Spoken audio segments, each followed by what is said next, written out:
As cool as it is that we can create this circle dismiss button JSX and reuse that React element in both of these places, I think that most of the modals in our application are going to have this X circle over here for closing that modal. So I think it makes a lot of sense to just have that built into our modal contents component. However, there may be some situations where we don't want to have a close button, and I wouldn't want to have a special prop here that says no close button.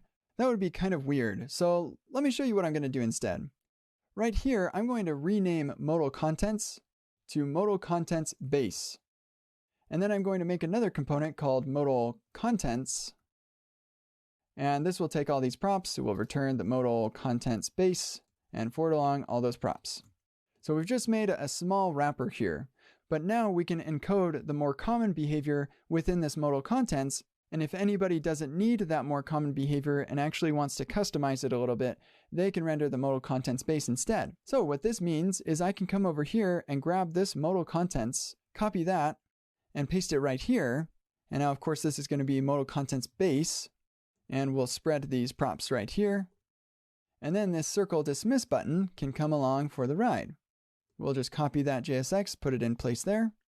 And it looks like we're going to need this visually hidden component. So let's find out where that's coming from. Right there. Let's bring that along for the ride as well. And then this circle button needs to come along too. That's coming from components lib. And we've already got an import for that. So now we've got our circle button all taken care of right here. And then here, this needs to be generic. So we're going to accept a title prop. And let's destructure these props. We'll grab the title off of that. And then we also want to have something different right here. So we'll just call this children.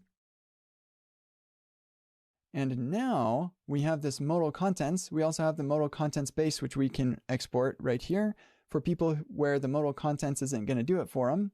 We can save this over here and come down here, and we no longer need to worry about the circle dismiss button or the title. We can get rid of both of those and provide a title prop for login. And then down here, we'll provide a title of register.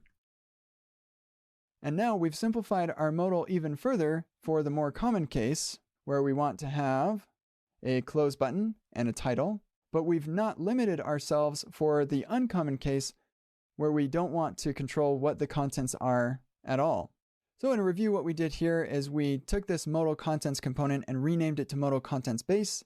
And then we took what was common between both of those login forms, copied that over here, and then accepted the differences as props. So now we can use this modal contents and it will come along with the circle dismiss button automatically, as well as the title.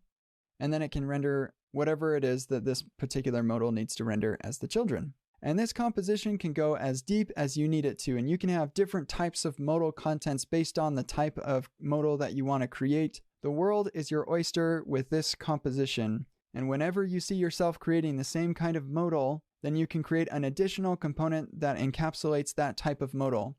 And it all ends up working perfectly because of the way that we're implicitly sharing the state between these components.